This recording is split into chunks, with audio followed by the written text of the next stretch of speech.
Hola a todos, ¿cómo están? Hoy vamos a ver simetría.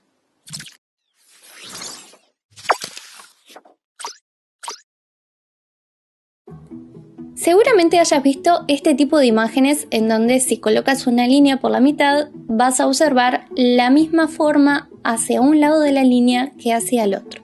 A este tipo de imágenes se les llama simetría axial y a la línea eje de simetría. También se dice que esta simetría tiene un efecto espejo porque todo lo que está hacia un lado de la línea se ve reflejado del otro en el sentido opuesto.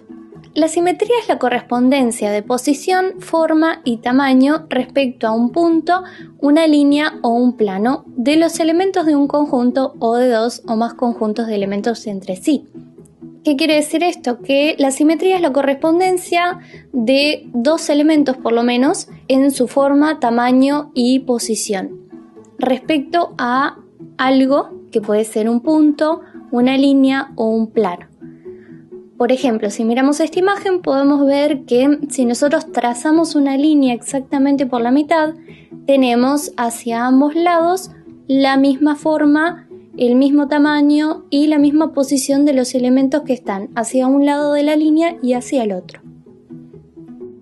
Para crear una simetría, lo primero que tenemos que dibujar es nuestro eje. En este caso vamos a utilizar un eje vertical que sea perpendicular a los bordes superior e inferior de la hoja. No siempre tiene por qué ser en vertical, a veces puede aparecer de forma horizontal, en diagonal o en otras direcciones. Pero para este caso vamos a realizarlo de forma vertical. Vamos a crear 3 puntos a los que llamaremos A, B y C con la finalidad de dibujar un triángulo. Para dibujarlo tenemos que unir el punto A con el B con el C y el C con el A. De esta manera nos va a quedar nuestro triángulo dibujado. Luego, a partir del punto A, llevamos una línea horizontal que va a intersectar con el eje que dibujamos primero. Vamos a medir esta línea y vamos a repetirla hacia el otro lado del eje, creando así un punto llamado A'.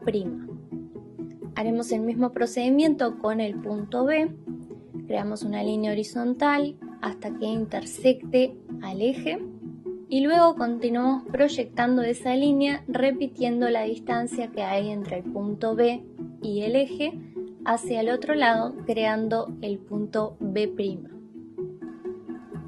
Haremos el mismo procedimiento con el punto C, trazamos una línea horizontal hasta llegar al eje, repetimos esa misma distancia entre el punto C y el eje hacia el otro lado, creando así el punto C'. Luego podemos unir estos últimos 3 puntos, unimos el punto A' con el B', el B' con el C' y el C' con el A'. De este modo ya tenemos nuestro triángulo simetrizado. Así quedaría la simetría pintada y así quedaría si empezamos a despejar las líneas o suavizarlas para poder ver el resultado final.